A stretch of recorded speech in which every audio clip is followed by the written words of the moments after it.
모든 빛들의 아버지시요 생명의 근원 되신 하나님, 말씀으로 이 세상을 창조하시고 저희에게 생명을 주셨으니 주님의 이름을 찬양합니다.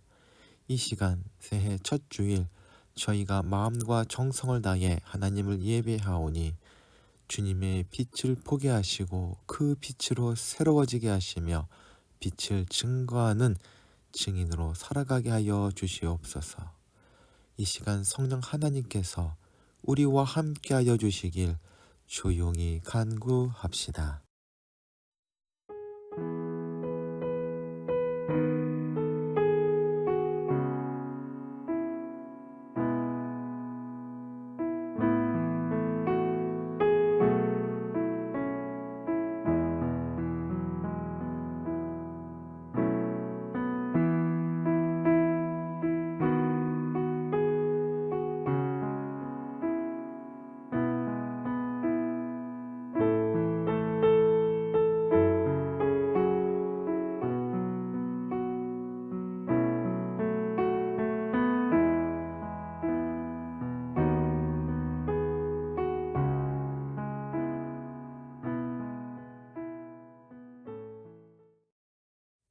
은혜와 사랑이 충만하신 하나님, 지난 한 해를 잘 보내고 새해를 저희들에게 주셔서 은혜 중에 살게 하시다가 다시금 주님 앞에 나와 새해 첫 주일 예배로 드리게 하시니 감사를 드립니다. 가진 것 없고 보잘것없는 부족한 저희를 또다시 이 예배의 자리로 불러 모아 주셔서 은혜를 부어 주시니 감사를 드립니다. 자비로우신 하나님, 오늘 이 시간 저희의 모든 죄를 내어놓고 주님께 용서를 구합니다.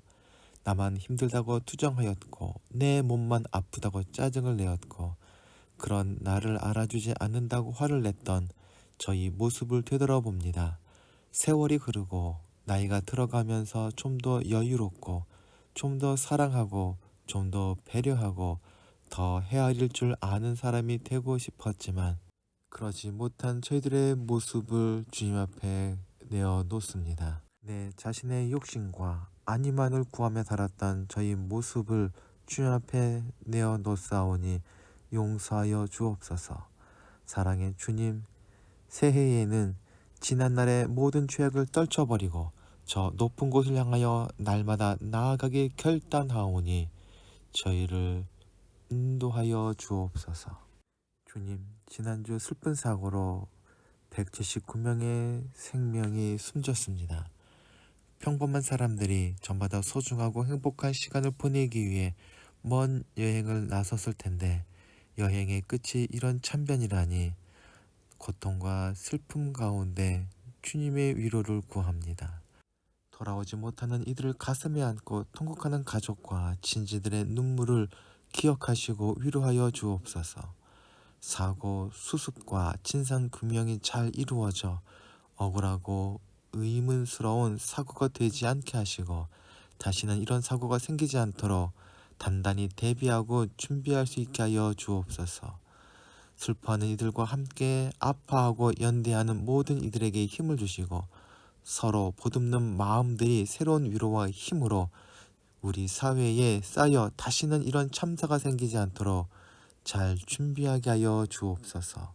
힘차게 돋는 햇빛처럼 저희를 비추시는 하나님께 기도하오니 올 한 해 저희 매일이 여전한 희망이신 하나님과 함께 동행하는 날들이 되게 하여 주옵소서.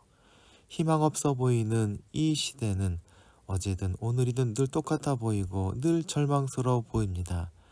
하지만 이런 시대에도 저희가 주님 안에서만 발견되는 희망을 꿈꾸며 살아갈 수 있기를 원합니다. 온 우주를 하나님의 집으로 지으시고 모든 존재를 그 집의 식구로 삼으셔서 서로 사랑하며 서로 환대하고 먹이며 살아가게 하신 하나님의 계획과 뜻이 저희 희망임을 고백합니다. 그 희망을 꿈꾸기를 포기하지 않게 하여 주옵소서. 끝없는 성장과 그 성장을 위한 경쟁이 아니라 서로를 향한 연대와 사랑이 질서가 되는 새로운 세상, 새로운 사회가 가능하다는 꿈을 놓지 않게 하여 주옵소서. 그 희망과 꿈으로 드리는 저희 기도를 들어주시고 그 기도를 이루기에 합당한 저희 노력이 열매 맺게 하여 주옵소서. 이한 공동체를 인도하시는 주님, 새해를 맞이하여 소망 가운데 예배로 나온 이한 공동체 식구들에게 은혜를 더하여 주시되 말씀 속의 지혜와 기도 가운데 능력을 더하여 주옵소서.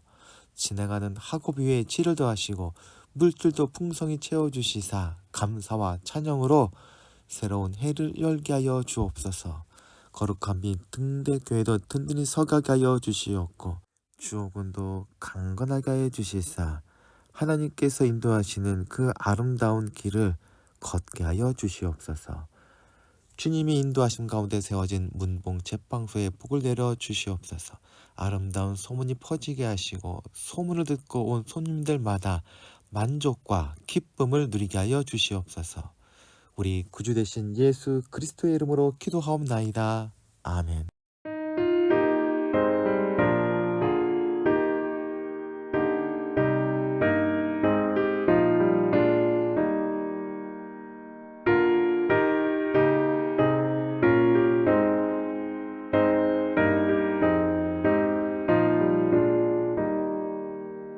참 사람 되신 말씀 하늘의 지혜요 변하지 않는 진리 온 세상 빛이라 주 말씀 성경에서 찬란히 빛나고 내 길에 등불 되니 늘 찬송하리라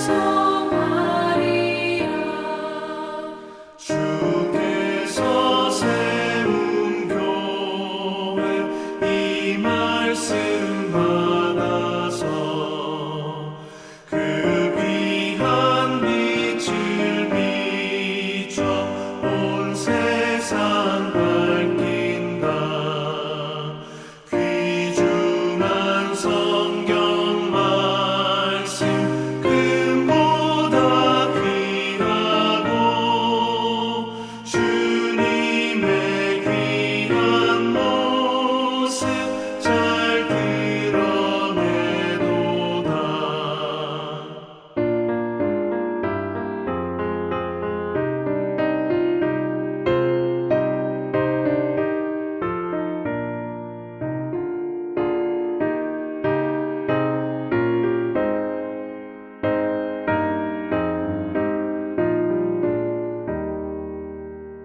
이 말씀 깃발처럼 드높이 날리니 어두운 바다 위에 등대와 같도다 이고해 같은 세상 나 평생 지낼 때 그 말씀 나의 길에 등불이 되도다 주님의 몸된 교회 빛나는 등대여 이 세상 만민 앞에 비추게 하소서 저만 망하는 길선 이 등불 따라서 주 얼굴 볼 때까지 잘 가게 하소서 아멘.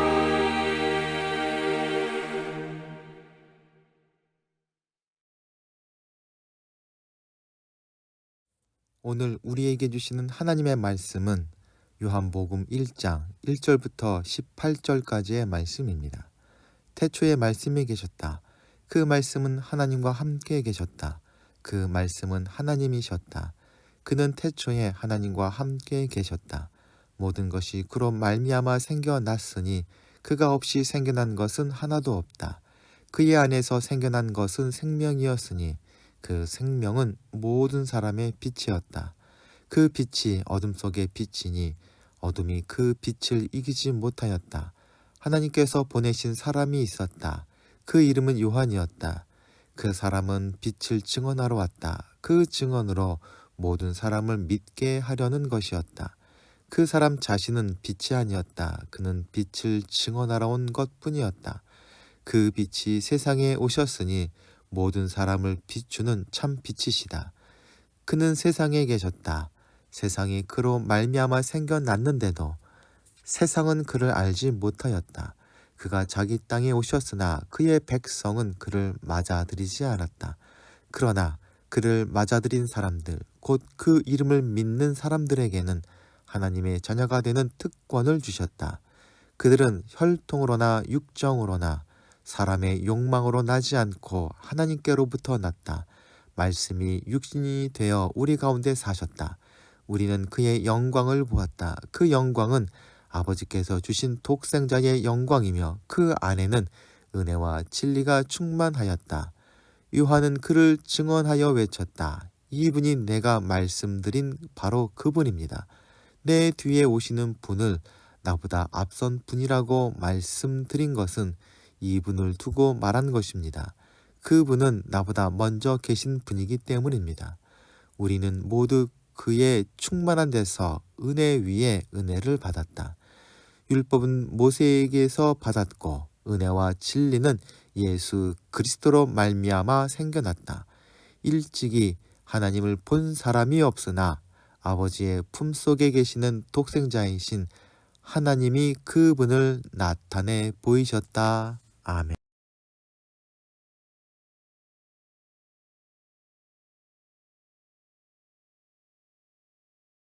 요한복음은 그리스도인들에게 매우 친숙한 성경이며 암송하는 구절도 적지 않은 중요한 복음서입니다. 초신자들이나 신앙의 연수가 짧은 분들에게 권하기도 하는 책입니다. 그 이유는 예수님이 어떤 분이신지 쉽게 알려주는 책이기 때문입니다. 어떤 학자들은 요한복음을 분석한 후에 요한복음은 당시 사람들이라면 누구나 쉽게 읽고 이해할 수 있을 만큼 쉬운 단어들로 이루어졌다 발표합니다. 즉, 누구나 쉽게 접근할 수 있는 책이란 것입니다. 동시에 요한복음은 뛰어난 학자가 평생을 연구해도 그 깊이를 다 헤아리지 못할 만큼 심오한 책이라는 상반된 평가를 하기도 합니다. 마틴 루터는 요한복음에 대해서 이렇게 소개합니다. 이보다 더 단순한 글로 기록된 책을 나는 읽어본 적이 없다. 그런데도 이 글은 가히 형언하기 어렵다. 즉, 요한복음은 쉽지만 가볍지 않고 심오하지만 난해하지 않은 책이라 우리는 정의할 수 있는 것입니다. 이 요한복음을 기록한 사람은 대부분 아시겠지만 예수님의 제자 사도 요한으로 이 책이 쓰여질 당시 살아있는 마지막 사도였습니다. 예수님을 직접 본 생존자 중에 한 사람으로서 요한은 예수님을 믿는 자들이 직면한 로마 제국으로부터의 박해와 유대인들로부터 오는 핍박과 여러 어려움들로부터 그들을 위로하고 격려하기 위해 이 책을 씁니다. 그들이 진리 가운데 굳건히 설 수 있도록, 그리고 진리를 찾고자 하는 사람들이 예수님을 발견하고 영접할 수 있도록 요한 자신이 보고 경험한 일을 썼던 것입니다. 요한복음은 성경 중에 마지막으로 쓰여진 책이라 합니다. 그런데 신기하게도 요한복음은 성경 맨 앞에 있는 창세기와 여러모로 비교를 이루고 있습니다. 창세기 1장 1절에 태초에 하나님이 천지를 창조하시니라 라고 되어 있는데 요한복음 1장 1절에는 태초에 말씀이 계시니라고 합니다. 그런데 이 말씀이 하나님과 함께 계셨다고 합니다. 그러면서 이 말씀이 곧 하나님이시라고 합니다. 즉, 말씀이신 예수님은 하나님이십니다. 2절에서는 말씀 되신 예수님은 태초에 하나님과 함께 계신 분이라 합니다. 그리고 3절에서 예수님은 태초에 말씀으로 하나님과 함께 계신 분으로 말씀으로 이 세상을 창조하신 분입니다. 그래서 이 세상은 말씀 대신 예수님이 없이는 된 것이 하나도 없습니다. 4절에서 말씀 대신 예수님 안에 생명이 있었으며 그래서 예수님은 이 세상에 생명을 창조하신 분이 됩니다. 그런데 창세기에 보면 제일 먼저 창조된 것이 빛입니다. 그런데 요한 1장 4절에 보면 그 안에 생명이 있었으니 이 생명은 사람들의 빛이라 말씀합니다. 그러면 하나님께서는 말씀으로 이 세상을 창조하실 때 제일 먼저 빛을 창조하셨는데 왜 이 세상은 여전히 어둠 가운데 있는 것입니까? 그것은 인간의 죄 때문이며 그래서 세상은 창조 이전과 같이 혼돈과 흑암 속에 있게 된 것입니다. 태초의 말씀으로 이 세상을 창조하신 것처럼 다시 이 세상을 창조하시기 위해서 말씀이 육신이 되신 예수님께서 오신 것입니다. 이것을 구원, 다른 말로 재창조 사역이라 말하는 것입니다. 이 땅에 오신 예수님에 대한 사도 요한의 증언을 이제 더 깊이 나눠보도록 합시다. 요한복음은 다른 세 공관복음서와 다른 점이 많습니다. 예를 들어 공관복음서에는 예수님의 공생의 무대가 주로 갈릴리 지역으로 기록하지만 요한복음에서는 예수님께서 예루살렘 주변에서 주로 명절에 활동하신 기록이 쓰여져 있습니다. 또한 공관복음서만 보면 예수님의 공생의 기간 동안 딱 한 번만 유월절을 지나셨던 것으로 착각하기 쉽지만 요한복음은 예수님께서 적어도 3번 이상 유월절을 보내신 것으로 기록합니다. 그래서 우리가 요한복음의 기록을 바탕으로 예수님의 공생의 기간이 3년 이상으로 추정하는 것입니다. 또한 공관복음에서 자주 나타나는 비유가 요한복음에는 없습니다. 대신 요한복음은 예수님의 모습을 알려주는 8가지 표적들을 소개합니다. 그래서 요한복음을 공관복음 외에 제4의 복음서라 부르는 것입니다. 더 독특한 특징은 요한복음에는 예수님의 탄생 이야기가 없다는 것입니다. 대신에 더 독특한 예수님의 오심에 대해 증언합니다. 사도 요한은 말씀이 육신이 되셨다는 이야기로 예수님의 오심을 증언합니다. 하나님의 독생자이신 예수 그리스도는 하나님의 말씀이시며 예수님의 탄생은 말씀이 육신이 되어 세상에 오신 성육신의 사건입니다. 아기 예수님에 대한 묘사는 없지만 말씀이 육신이 되셨다는 선언은 예수 탄생의 이야기들과 일맥상통하는 통찰인 것입니다. 그러한 통찰을 담고 있는 것이 오늘 본문인 요한복음 1장 1절부터 18절까지 말씀으로서 요한복음의 서론이라 부릅니다. 시와 같이 아름다운 문체로 앞으로 펼쳐질 요한복음의 모든 이야기를 축약해 놓은 것입니다. 여기서 우리가 주목할 것은 예수 그리스도를 그 당시 유행하고 있었던 로고스, 즉 말씀으로 소개하고 있다는 사실입니다. 바로 이 로고스 기독론 때문에 요한복음은 시작에서부터 가장 이해하기 어려운 책으로 느껴지게 만들기도 합니다. 많은 신학자들이 쓴 주석책들을 보면 한결같이 이 서론 부분에 상당한 지면을 할애하고 있음을 봅니다. 그래서 이 고비만 잘 넘으면 요한복음 전체가 한눈에 담겨지는 통찰을 얻을 수 있는 것입니다. 오늘 본문은 크게 세 부분으로 나눠집니다. 가장 먼저 1절에서 5절은 태초에 천지가 창조될 때 말씀 대신 예수님께서 어떤 역할을 하셨는지 이야기합니다. 그리고 6절에서 13절은 말씀 대신 예수 그리스도께서 역사 속에서 어떻게 생명과 빛으로 오셨는지 이야기합니다. 마지막으로 14절에서 18절은 말씀이 육신이 되신 예수님, 즉 성육신하신 예수 그리스도를 통해서 하나님의 영광을 보게 됨을 이야기합니다. 요한복음 서론을 시작하면서 복음서를 쓸 때 요한의 고민을 먼저 생각해 봐야 할 것입니다. 그것은 이방인들에게 메시아라는 개념이 없었기에 예수님을 어떻게 소개해야 할 것인가 하는 고민이었습니다. 진지한 심사숙고 끝에 유대인들이나 이방인들이나 다 쉽게 이해할 수 있는 개념으로 바로 로고스를 생각한 것입니다. 로고스란 유대인들에게 말씀 혹은 지혜라는 개념으로, 동양에서는 도라는 개념 정도로 이해할 수 있을 것입니다. 로고스란 개념 하나가 유대인들과 히라빈들이 예수 그리스도의 신성을 함께 이해하는 위대한 접점이 되었습니다. 말씀과 지혜에 대하여 이해가 있었던 유대인들, 진선미의 근원인 로고스에 대하여 잘 알고 있던 히라빈들이 예수님을 기가 막히게 그리고 쉽게 이해할 수 있었던 공통점이 되었던 것입니다. 태초에 말씀이 계셨다는 첫 문장은 앞서 말한 바처럼 창세기의 첫 구절을 되풀이하므로 태초에 하나님이 말씀으로 만물을 지으신 것처럼 말씀이 육신을 입고 세상에 오시는 성육신이란 것이 새로운 창조임을 말하려 하였던 것입니다. 아울러 말씀이 육신이 되신 것은 하나님의 자기 비하입니다. 빌립보서에 기록된 바 그는 근본 하나님의 본체이시나 하나님과 동등됨을 취할 것으로 여기지 아니하시고 오히려 자기를 비워 종의 형체를 가져 사람들과 같이 되셨다는 찬송가는 말씀이 육신이 되어 우리 가운데 거하셨다는 요한복음의 서론을 생각나게 합니다. 자기 비하란 구원을 위한 하나님의 새로운 창조입니다.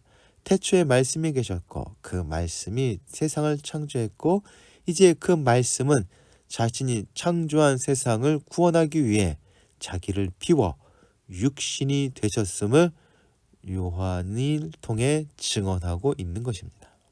그리고 말씀을 설명하기 위해서 요한은 생명과 빛이라는 개념을 이용합니다. 그리고 생명과 빛이라는 두 가지 단어는 요한복음을 읽을 때 자주 만나게 될 것입니다.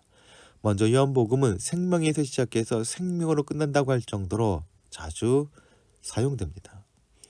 요한복음에서만 생명이라는 명사가 적어도 35번 이상, 그리고 생명을 갖다 혹은 산다라는 동사는 15번 이상 나옵니다. 생명 대신 예수님께서 가시는 곳마다 파괴가 사라지고 생명이 살아나는 역사가 일어납니다. 생명 대신 예수님께서 임하시는 곳마다 저주가 사라지고 축복이 시작됩니다. 예수님으로부터 시작된 생명은 단순한 생명이 아니라 영생인데, 이 영생이란 끝없이 산다는 말이 아니라 하나님과 함께 살아가는 상태를 말합니다.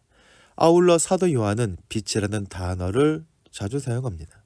빛이라는 말은 요한복음에 21번 이상 나타납니다. 주님은 요한복음 8장 9장에서 당신을 세상의 빛이라 하셨습니다. 그 의미는 주님께서 말씀으로 역사하시는 곳마다 혼돈과 무질서가 사라진다는 사실을 말하는 것입니다. 세상의 모든 죄악은 어둠 속에서 저질러집니다. 빛이 비춰질 때 어둠은 쫓겨나고 어둠 속에서 저질러진 죄악 또한 함께 사라집니다. 새벽이 오기 전까지 어둠은 끝날 것 같지 않고 새벽이 가까울수록 더 짙어집니다. 그러나 빛이 비추면 어둠은 즉시 사라지듯이 빛 대신 예수님이 오심으로 어둠의 시대는 끝이 날 것입니다.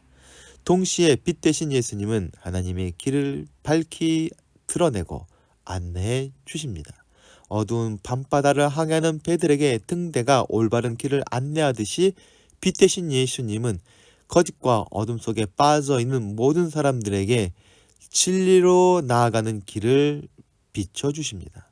그러므로 빛 대신 예수님이 없는 우리 인생이란 캄캄한 밤에 깊은 숲속을 헤매다 지쳐 쓰러져 버리는 나그네 인생이 되고 말 것입니다.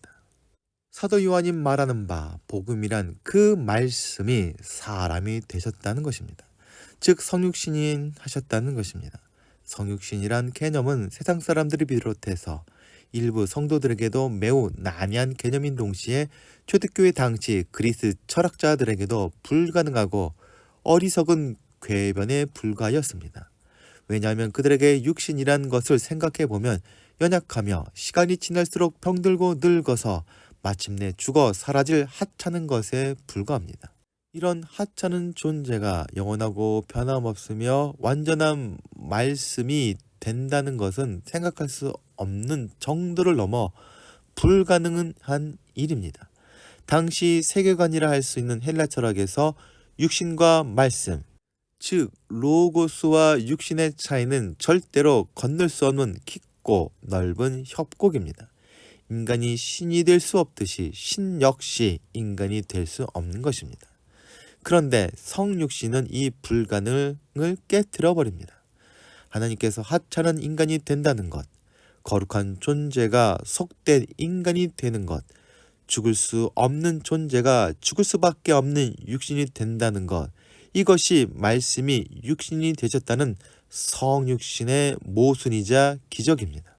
바울이 말했던 것처럼 이 성육신이란 이야기는 당시 사람들에게 비웃음거리로 여겨졌습니다. 그리고 성육신은 단순히 사람인 척 하셨다는 것이 아니라 하나님께서 진짜 인간이 되신 것임은 요한은 일관되게 주장합니다. 이렇게 성육신하신 예수님을 알아보고 영접하여 그 구원을 누리는 것이 너무나 자연스러운 일이라 할 수 있겠지만 실상은 결코 그렇지 않았습니다. 그 이유에 대해서 사도 요한은 본문에서 이야기합니다. 빛 대신 예수님께서 이 세상에 오셨을 때 세상은 온통 칠흑 같은 어둠으로 가득 차 있었습니다. 어둠은 무지와 죄악과 죽음과 절망을 품고 있습니다. 모든 죄악들, 모든 부끄러운 일들이 어둠 속에서 이루어집니다. 어둠 속에 있던 세상 사람들에게 예수 그리스도라는 한 줄기 생명의 빛이 비추어졌지만 그들은 이 빛을 깨닫지 못했습니다. 오히려 빛 때문에 자신의 부끄러움이 드러날까 전전긍긍하며 빛을 외면합니다. 오히려 여전히 어둠이 좋다고 그 속에 머물러 있기까지 합니다. 어둠 속에 있던 그들은 자신을 감싸는 어둠을 몰아내려는 예수님을 십자가에 못 박고 저주합니다. 그러나 어둠은 빛을 이길 수 없습니다. 아무리 밤이 칠흑같이 어둡고 그 어둠이 끝날 것 같지 않다 할지라도 새벽의 여명에도 어둠은 사라지기 시작하며 시간이 지나 때가 되면 어둠은 흔적도 없이 사라질 것입니다. 요한복음 8장에서 예수님께서 말씀하신 것처럼 나는 세상의 빛이니 나를 따르는 자는 어둠에 다니지 아니하고 생명의 빛을 얻게 될 것입니다. 말씀이 육신이 되어 세상에 오셨음에도 깨닫지 못하고 부인하고 배척하는 어둠 속에 속한 이들이 있는 반면 말씀으로 오신 하나님을 영접하는 자들도 있었습니다. 여기서 영접하다라는 단어는 내가 노력해서 붙잡는다기보다 누군가 주는 것을 받는다라는 의미가 크다 합니다.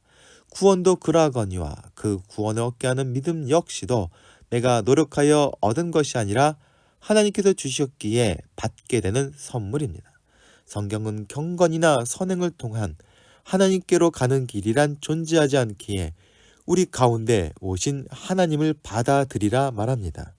천국은 우리가 가야 할 나라가 아니라 우리에게 오는 나라입니다.